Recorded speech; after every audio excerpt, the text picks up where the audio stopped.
अस्सलाम वालेकुम जनाब, बिस्मिल्लाहिर्रहमानिर्रहीम। जनाब, आज से हमने तो एक नई जो है कोशिश करने जा रहे हैं अपने स्टूडेंट्स के लिए, जिसमें हम चाह रहे हैं कि अपने जो टीचर्स हैं जो हमारे यहाँ पढ़ाएंगे उनकी आपसे एक थोड़ा सा इंट्रोडक्शन, एक थोड़ा सा तारुफ उनका कराया जाए, उनके बारे में आपको बताया जाए और कि वो क्या, उनका बैकग्राउंड क्या है, क्या वो उनका एक्सपीरियंस क्या है, वो सब्जेक्ट को किस तरह लेके चलेंगे।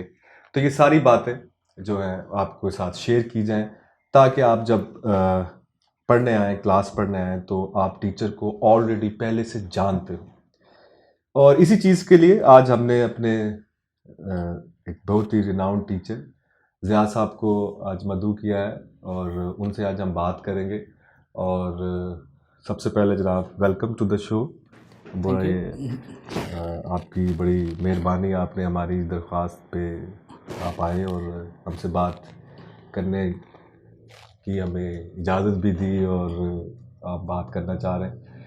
तो ले जनाब ज़िया साहब, सबसे पहले आप हमें बताएं कि आप कुछ अपने बारे में, कि कहाँ से सफ़र शुरू हुआ, क्या हुआ? सफ़र कहाँ से शुरू हुआ? Completed my ACCA in back 2009 and then completed my MBA from a renowned university in UK and then moved towards ICAW.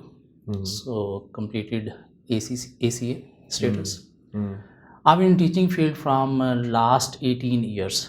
Like during study ही मैंने teaching start कर दी थी। लाइक स्टडी के दौरान ही स्कूल लेवल से टीचिंग स्टार्ट की, academy level पे O level A level को teach करना शुरू किया। So we can say that you are a born teacher, right? Exactly. So वहाँ से फिर मूव हुआ ग्रेजुएशन लेवल पे BCom की टीचिंग की, MBA लेवल पे अकाउंटिंग सब्जेक्ट जो है वो टीच किया। सो साथ स्टडी भी चलती रही, टीचिंग भी चलती रही। सो CA रिलेटेड फील्ड में अगर देखा जाए तो from 2011 onward ACCA and CA को बिजनेस मैनेजमेंट, ऑडिट, अकाउंटेंसी ये सब्जेक्ट टीच कर रहा हूँ। ठीक हो गया। आपके कोर्स सब्जेक्ट्स अगर हम पूछें कि क्या रहे इतने सालों में, तो आप क्या? कोर्स सब्जेक्ट देखा जाए तो managerial analysis, like business management strategy, audit related. हाँ, अकाउंटिंग भी ऑन एंड ऑफ साथ चलती रही, लेकिन कोर सब्जेक्ट में ऑडिट है और साथ बिजनेस मैनेजमेंट है। So we can say that you are a guru of theoretical subjects. Exactly. And the mostly focus on the analytical skills. ऐसे ही है। साथ न्यूमेरिक सब्जेक्ट भी चलते रहे ऑन एंड ऑफ, लेकिन मेनली थ्योरेटिकल सब्जेक्ट्स ही थे। ज़्यादातर आप theoretical subjects पर, डिमांड के अकॉर्डिंगली। लेकिन आप you can teach the accounting subjects as well. वो भी आपका experience Yeah, रहा। currently teaching. It is a very vast experience that you are teaching from 17 years. Exactly. It is too much. So अब की दफ़ा आप हमारे राइस के प्लेटफॉर्म से जो सब्जेक्ट पढ़ाने जा रहे हैं वो कौन कौन से हैं? अभी कमिंग सेमेस्टर में CAF 1 फाइनेंशियल रिपोर्टिंग 1 पढ़ाने जा रहा हूँ, CAF 6 MFA managerial financial analysis और CAF 8 audit and assurance. CAF level पे ये 3 है। बाकी CFAP लेवल पे SPM strategy and performance management CFAP 3 अभी चेंज हुआ है और साथ CFAP 6 एडवांस ऑडिट। तो काफ़ी बर्डन है आपके कंधों पे। एग्जैक्टली, थोड़ा बर्डन तो है, लेकिन ओबियसली टीचिंग कर रहे हैं, इतने अरसे से करते आ रहे हैं तो इतना फील नहीं होता। थोड़ी बहुत वेरिएशन सिलेबस में होती हैं, टैकल हो जाती है। Rather than we can say that you enjoy teaching. Exactly. या फुल टाइम टीचर हैं तो फिर इतने सब्जेक्ट्स तो बनते हैं। इतने सब्जेक्ट बनते हैं। अच्छा, आप हमें थोड़ा बताएंगे कि जो सब्जेक्ट आप पढ़ाने जा रहे हैं इसमें जनरली आपकी जो मेथोडोलॉजी होगी इसके बारे में स्टूडेंट जानना मेथोडोलॉजी को देखा जाए तो मेनली मेरा फोकस होता है कॉन्सेप्ट बिल्डिंग पे। लाइक स्टूडेंट में कॉन्सेप्ट बिल्टअप किए जाएं, रटा क्रैमिंग नहीं ज़रूरी, स्पेशली इस लेवल पे, क्योंकि अब वैसे भी ICAP के एग्जामिनर्स को देखा जाए तो पेपर पैटर्न लास्ट 3-4 अटैम्प्ट से काफ़ी हद तक चेंज हो गए हैं। लाइक एग्जामिनर अब थोड़ा कॉन्सेप्चुअली क्वेश्चन जो है वो ज़्यादा पूछना शुरू हो गए हैं, लाइक सिनेरियो बेस्ड टेस्टिंग पे आ गए हैं rather than pure cramming based knowledge based question. तो कोशिश यही है कि स्टूडेंट्स को मेनली कॉन्सेप्ट दिया जाए, कॉन्सेप्ट दे दिया जाए तो उसके बाद स्टूडेंट्स अगर कॉन्सेप्ट है तो किसी भी तरह का क्वेश्चन टैकल कर सकते हैं। लाइक आप रटा जो है वो पेपर में जाके उतना नहीं लिख सकते अच्छा, जितना आपके पास कॉन्सेप्ट है तो उसे आप पॉइंट बना के लिख सकते हैं। लाइक ड्यूरिंग सेशन भी मेरी कोशिश होती है कि स्टूडेंट्स में कॉन्सेप्ट बिल्टअप किया जाए, कॉन्सेप्ट बिल्टअप करके सिनेरियो बेस्ड क्वेश्चन की प्रैक्टिस जो है वो करवाई जाती है, ताकि उस प्रैक्टिस के अकॉर्डिंगली स्टूडेंट जो है वो लर्न कर जाए कि किस सिचुएशन में मुझे उस कॉन्सेप्ट को कैसे कितना अप्लाई करना है। हम्म, क्यों कॉन्सेप्ट है तो आप हर तरह का क्वेश्चन टैकल कर लोगे। अगर कोई cramming based straight forward question आता है तो वो भी कॉन्सेप्ट के अकॉर्डिंगली स्टूडेंट्स खुद से पॉइंट बना के लिख सकते हैं। अदरवाइज जैसे अब एग्जामिनर चेंज हो गए हैं टूवर्ड्स सिनेरियो बेस्ड क्वेश्चन, तो वो इजीली टैकल हो जाता है अगर कॉन्सेप्ट है तो। लेकिन मैंने देखा है स्टूडेंट्स जो है वो बड़ा इस अप्रोच को, जैसे आप बात कर रहे हैं कि आप यू आर ट्राइंग टू कि बच्चों की जो क्रिटिकल थिंकिंग है उसको डेवलप किया जाए, उनकी कॉम्प्रिहेंशन को डेवलप किया जाए। मेरे ख्याल में आप यही बात करना चाहें। लेकिन मैंने देखा है कि बच्चे जो हैं वो इस चीज़ को बड़ा मुश्किल कंसिडर करते हैं। शायद उन्हें इस चीज़ की आदत नहीं होती, या उनको कुछ ऐसे ऑप्शन मिल जाते हैं जहाँ पर उनको बड़ा आसानी से क्रैमिंग करवा के मेमोराइज करा दिया जाता है और लगता है कि this is an easy thing to do. नहीं, आप अगर आप आई कैप एग्जामिनर की अप्रोच देखें, लाइक सारे पेपर्स का आप देखें तो ऑलमोस्ट हर पेपर में MCQs अटैच हो रहे हैं। और MCQs है ही क्या, कॉन्सेप्ट की डिलीवरी है वहाँ पे तो कोई क्रैमिंग नहीं काम करेगी। और पिछले पास पेपर आप उठा के देखें, पिछले 3-4 अटैम्प्ट से एग्जामिनर सिनेरियो बेस्ड टेस्टिंग ज़्यादा कर रहे हैं रादर देन क्रैमिंग। हाँ, 3-4 पास पेपर से पीछे क्रैमिंग ज़्यादा होती थी। लेकिन अब बिल्कुल ही एग्जामिनर की अप्रोच भी चेंज हो गई है, स्विच कर गया है वो। और MCQs तो आपके कॉन्सेप्ट के बिना टैकल हो ही नहीं सकते। इसका मतलब है आपका ये कहना है कि टीचर्स को भी अपनी मेथोडोलॉजी चेंज करनी पड़ेगी, रेस्पॉन्ड करना पड़ेगा एग्जामिनर की रिक्वायरमेंट। ज़रूरत है फुली आगे हो सकता है MCQs टेस्टिंग और ज़्यादा स्टार्ट हो जाएगी। लाइक अदर स्टडीज़ को आप देखें, फॉरेन की जितनी भी स्टडीज़ हैं, लाइक CMA है, CPA है, वो तो प्योर है ही MCQs बेस्ड। तो वहाँ पे तो कॉन्सेप्ट बिल्डिंग है, उसके बाद स्टूडेंट्स ने क्या करना है, कॉन्सेप्ट के अकॉर्डिंग MCQs को टैकल करना है। तो इसलिए कॉन्सेप्ट ज़रूरी है, क्रैमिंग उतनी ज़रूरी नहीं है। जैसे आप एक पेपर पढ़ा रहे हैं CA का ऑडिट स्पेशली, एग्जैक्टली। तो ऑडिट के बारे में जनरली मैंने सुना है उस बच्चों के बारे को ये लगता है कि जनाब अगर आप किताब याद कर लें, कोई पिछले 5-6 अटैम्प्ट्स के सवालों के जवाब तैयार कर लें तो पेपर हो जाता है। क्या ये परसेप्शन ठीक है बच्चों का? कुछ हद तक ठीक है। लाइक मैंने क्या किया, ऑडिट की पूरी बुक को कोई 130 पेजेस पे सम अप कर दिया। पूरी बुक को? लाइक पूरी बुक आई कैप के जो 15 चैप्टर्स हैं उनको 130 पेजेस पे सम अप कर दिया है। और स्टूडेंट्स को क्या करवा रहा हूँ, वहाँ से मेन क्रक्स जो हर चैप्टर का है वो निकाल के दे दिया। बाकी स्टूडेंट क्लास में आ रहा है तो क्लास में आने का मकसद क्या है कि कॉन्सेप्ट बिल्डिंग टीचर ने करनी है। ठीक, तो कॉन्सेप्ट बिल्टअप करता हूँ। हाँ, जो चीज़ें मेमोराइज़ करने के लिए वो 130 पेजेस पे सम अप कर दी हैं। बाकी साथ क्या है, पास पेपर की प्रैक्टिस है। यानी कि आप क्लास के अंदर बच्चों को एप्लीकेशन ऑफ द कॉन्सेप्ट पे ज़्यादा एम्फसाइज करते हैं। एग्जैक्टली ऐसे ही है, क्योंकि अगर कोई क्रैमिंग बेस्ड भी पार्ट आता है तो उसमें कॉन्सेप्ट होगा, स्टूडेंट खुद से लिख लेगा। अगर प्योर क्रैमिंग पे रहेगा तो अब आई कैप के पेपर को टैकल करना मुश्किल है। अच्छा, क्योंकि एग्जामिनर का जो पूछने का वे है वो अब चेंज हो चुका है। मतलब वो जैसे बच्चे किया करते थे कि सब्सटेंटिव प्रोसीजर की एक लिस्ट उनके पास होती थी, उसी को याद करते नहीं, थे, उससे अब काम नहीं चलेगा। उससे काम नहीं चलेगा जब तक कि आप सब्सटेंटिव सीखेंगे नहीं। एग्जैक्टली, अकॉर्डिंग टू सिनेरियो आपको देखना पड़ेगा कि इस पर्टिकुलर नेचर में मैंने कौन से प्रोसीजर अप्लाई करने हैं। लाइक अगर आप एक वो क्रैमिंग रटा लगा लेंगे तो हर सिचुएशन में अप्लाई नहीं होंगे, और यही स्टूडेंट मिस्टेक कर रहे हैं पेपर में। मतलब आपको पहले सिचुएशन कॉम्प्रिहेंड करनी पड़ेगी, फिर उसको रिस्पॉन्ड करना। एग्जैक्टली, अकॉर्डिंग टू सिचुएशन आपको देखना पड़ेगा क्या प्रोसीजर वहाँ पे पर्टिकुलर सिचुएशन में अप्लाई होते हैं। मतलब वो सारी एक लिस्ट आपने स्टैंडर्ड के प्रोसीजर की लर्न कर लिया तो नहीं, वो सारे ही वहाँ पे लिखने हैं। हजार सारे तो नहीं लिखने, आपको सारे उसमें से लिख कुछ के फिल्टर आएंगे भी तो आपने करने तो इरेलीवेंट लिख दिया, तो एग्जामिनर की ज़िंदगी को मुश्किल में डाल दिया कि भाई तू रेलेवेंट जो बनता है उसमें से पहचान ले। नहीं, ऐसा नहीं है। अच्छा, इसमें एक और भी बच्चे अक्सर सवाल कर रहे होते हैं कि क्या इररेलेवेंट आंसर ऑडिट में अगर लिख दिया जाए तो क्या वो गलत आंसर कंसिडर किया जाएगा, या वो जो रेलेवेंट पोर्शन है सिर्फ उसको टिक करके बाकी को आपको पेनलाइज नहीं करेगा? एग्जामिनर ने देखें, ऑडिट का पेपर जो है ना बड़ा ही सिस्टमेटिक वे में चलता है। लाइक 100 मार्क्स हैं तो मैं समझता हूँ कि 100 मार्क्स के लिए आपको 100 वैलिड पॉइंट्स पेपर में लिखने हैं।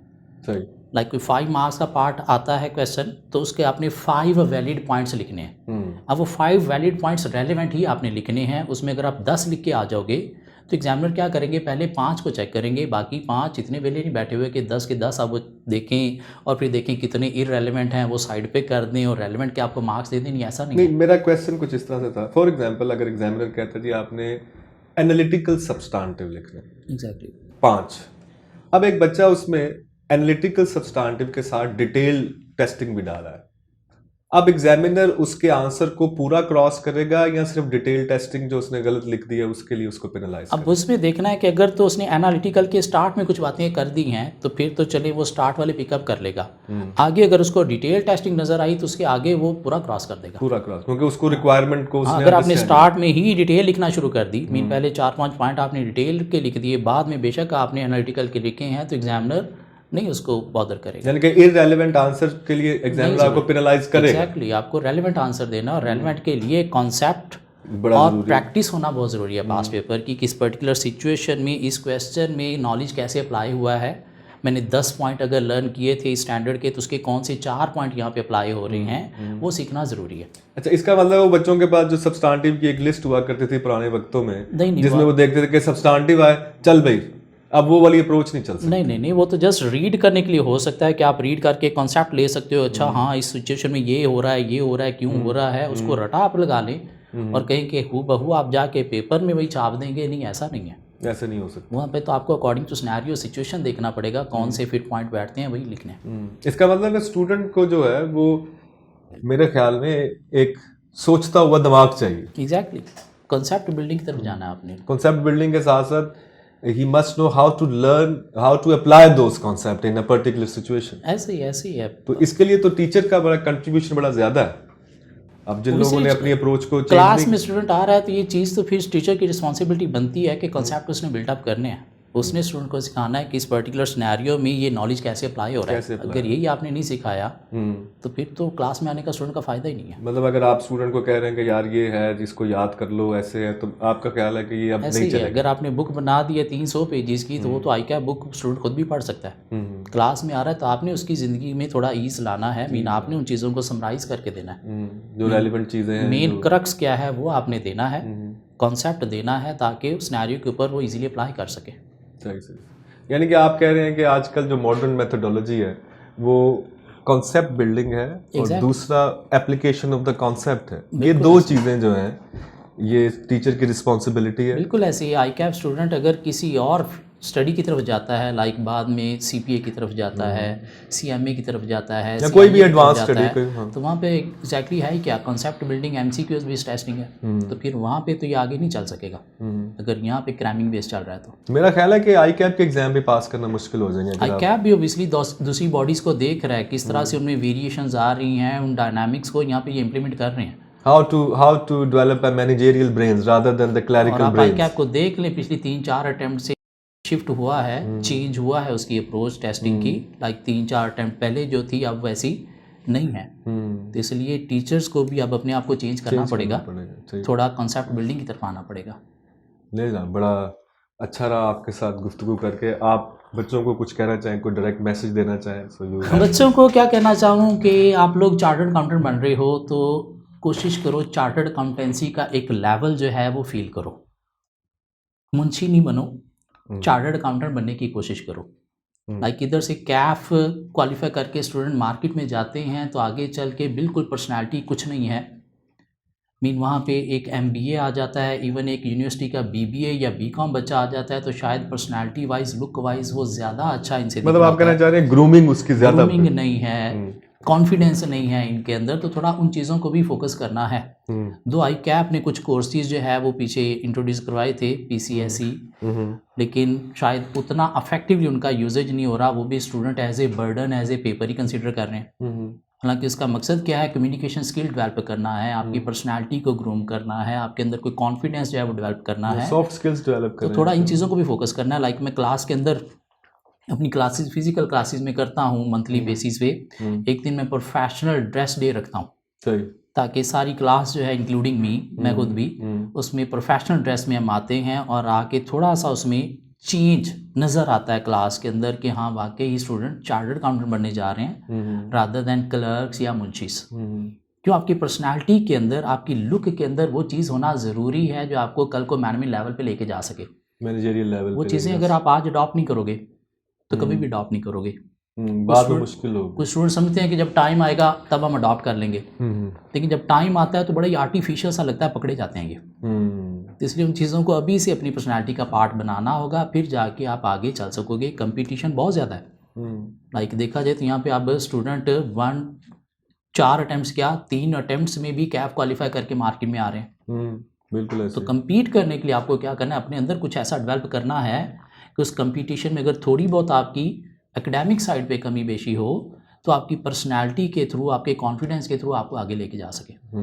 मतलब आप कह रहे हैं कि प्रोफेशनल ग्रूमिंग इक्वली इम्पॉर्टेंट है बिल्कुल ज़रूरी है। कि आपके एकेडमिकली स्ट्रॉन्ग होने के साथ साथ आपको और ये इशू फेस करना पड़ रहा है, फर्म के अंदर स्टूडेंट जा रहे हैं 3 अटेम्प्ट के बाद कैफ क्वालिफाई करके और फर्म रिजेक्ट कर रही हैं कि आपके अंदर कॉन्फिडेंस नहीं है, उनकी अपीयरेंस आपको बैठना नहीं आता, आप बाहर से अंदर आए आपको पता ही नहीं है कैसे अंदर एंटर होना था, मैनर्स नहीं है, मैनर्स नहीं है, बात करने आपको आता नहीं, कॉन्फिडेंस नहीं है आपके अंदर, ड्रेसिंग आपकी अप्रोप्रिएट नहीं है।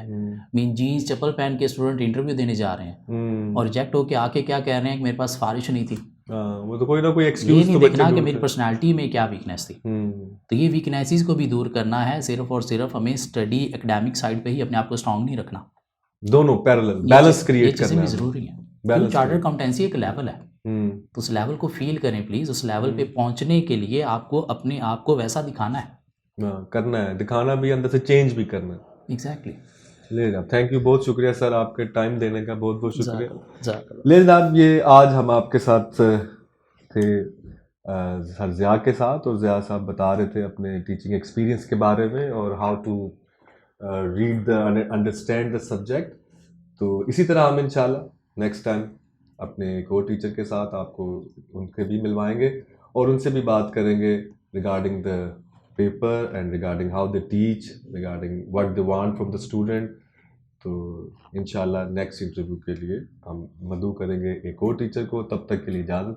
थैंक यू जनाब, बहुत शुक्रिया, अल्लाह हाफ़िज़।